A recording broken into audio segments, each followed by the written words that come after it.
Bonsoir à tous, merci d'être venus aussi nombreux. Alors on a beaucoup parlé jusqu'à maintenant des producteurs d'intelligence artificielle, de ceux qui créent ces technologies.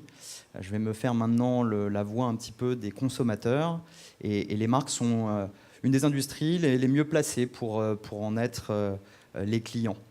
Et donc mes clients m'ont toujours dit l'IA c'est fort sympathique, mais quand même l'important c'est que ça clique, que ça achète, et donc c'est un peu notre mission à Artefact de leur montrer que c'est possible. Mais avant de rentrer dans des éléments plus concrets, de vous montrer quelques exemples d'intelligence artificielle appliquée aux marques, un petit détour, parce que je lisais encore récemment que pour bon nombre de contempteurs, les marques sont en fait bientôt mortes, un peu dépassées par les plateformes e-commerce, qui ont plutôt tendance à mettre en avant les produits, les caractéristiques des produits, les prix, dépassés par les commentaires sur les réseaux sociaux, qui sont les nouveaux phares, soi-disant, des consommateurs, dépassés aussi par les influenceurs, qui, un peu de façon structurelle, sont intéressés plus par la nouveauté et qui délaissent bien souvent les marques centenaires. Alors évidemment, et c'est mon rôle, je pense que l'histoire est assez différente. Et si on regarde un peu plus loin dans le temps, en fait, les marques ont toujours œuvré à la meilleure compréhension par les hommes de leur environnement, que ce soit les corporations au Moyen-Âge, qui, en échange d'un semi-monopole et de la publicité, donnaient les bonnes guidelines sur des qualités de produits, que ce soit dans l'art militaire, pour ne pas massacrer ses petits camarades sur le champ de bataille, ou plus récemment dans les supermarchés devant la surabondance de la société de consommation. En fait, fondamentalement, le rôle des marques dans la société, c'est de faire de la customer experience. On a eu un peu facilement donné ce rôle aux grandes sociétés technologiques, au Google, aux Amazon, à Facebook. En réalité, c'est les marques qui, depuis très longtemps, défendent ce chantier. Alors, quelques exemples que je voulais vous citer sur l'IA et les marques, et comment elles se servent de l'intelligence artificielle pour améliorer l'expérience des utilisateurs. Et le premier exemple assez symbolique, c'est celui du Voice. Alors j'imagine que personne ici n'a échappé au battage médiatique qui apparaît depuis quelques mois et quelques années bientôt sur l'émergence de Siri chez Apple, la sortie de Google Home en fin d'année dernière. Mais si je prends les termes même de Google, 50% des recherches vont sortir des écrans qu'on utilise habituellement et passer sur le vocal. Et c'est une statistique qui est absolument hallucinante, puisque en fait, vous avez une des plus grandes capitalisations boursières du monde qui vous annonce benoîtement que 50% de son chiffre d'affaires va disparaître dans 3 ans pour une innovation qui sort tout juste des laboratoires. C'est cette vélocité, cette rapidité de changement que les marques doivent soutenir, et c'est assez effrayant et un challenge aussi intéressant pour elles et pour nous. Alors, ces dispositifs vocaux, il y a bien des marques s'en sont saisies. Il y a eu Barista de Starbucks. Et donc, je pouvais commander mon café serré en parlant à mon téléphone. Et il était mis en production immédiatement dans le Starbucks le plus proche. Et un autre exemple qui nous tient plus à cœur chez Artefact, puisque on a lancé en fin d'année dernière l'application Voice de Monoprix, donc qui a été une des applications de lancement du Google Home en France. Et donc je voulais vous expliquer rapidement ce dispositif. L'idée derrière ce dispositif, c'est de remplacer le post-it que vous mettez sur votre réfrigérateur pour vous souvenir des produits qu'il vous faudra acheter dans votre prochaine mission course. L'objectif de ce projet, c'était de remplacer ce post-it par une discussion avec l'enceinte connectée de Google. Et donc vous l'interpelliez d'un vibrant « OK Google, ajoute du beurre à ma liste ».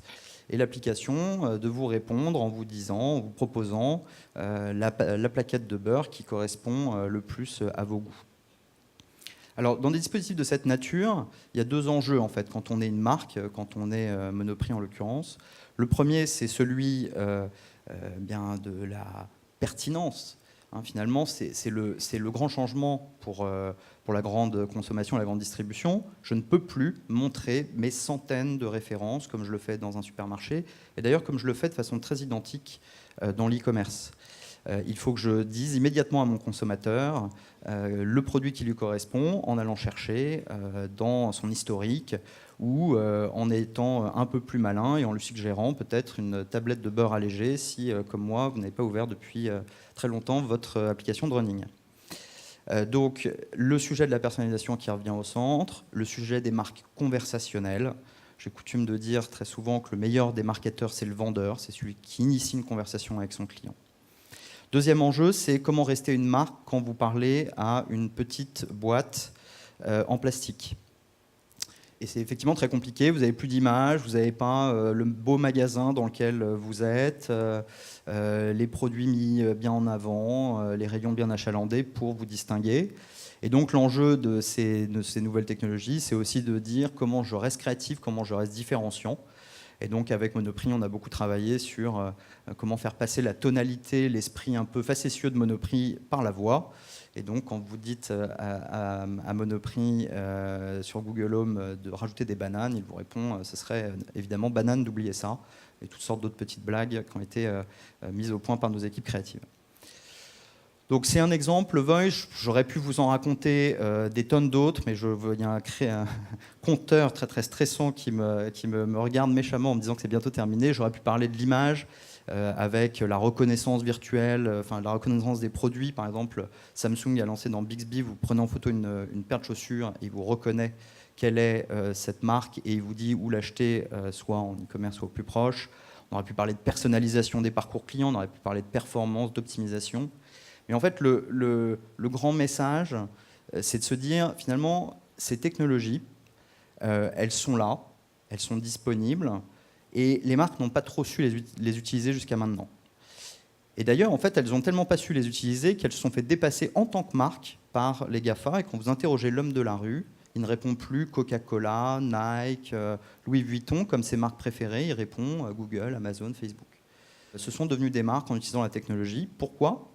Parce que les marques traditionnelles ont oublié leur métier, qui était d'améliorer l'expérience des utilisateurs. Ont oublié ce qu'elles font depuis des dizaines d'années, qu'elles n'ont pas su exploiter ces nouvelles façons de faire.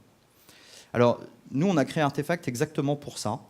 Donc, on est un peu le Top Gun du marketing. Et alors, je vais vous expliquer pourquoi cette référence cinématographique, on a celle qu'on peut. Je vais l'utiliser. C'est que l'école de guerre Top Gun, elle a été créée parce que les pilotes sortir du Vietnam avaient oublié comment faire du dogfight, c'est-à-dire du vrai combat canon. Et donc, ils ont créé cette école pour leur réapprendre à utiliser les armes dont ils disposaient, les nouveaux chasseurs, mais un peu à l'ancienne. Et en fait, Artefact, c'est ça derrière, c'est ça notre proposition à nos clients marketeurs, c'est de revenir à l'amélioration de l'expérience utilisateur, l'amélioration de l'expérience client, mais en utilisant les technologies qui sont désormais disponibles, le search, évidemment, la plupart d'entre elles sont fondées sur l'intelligence artificielle, et donc on fait pour ça, on met à disposition des experts qui sont à la fois des scientifiques, des ingénieurs, des créatifs, des experts du média et évidemment des consultants autour de ça pour faire que tout marche. Voilà, je vois un certain nombre de têtes connues de clients dans la salle. Merci beaucoup d'être là, merci beaucoup pour votre confiance et on est très fiers de pouvoir réaliser ça et c'est en fait pour beaucoup grâce à vous. Merci beaucoup.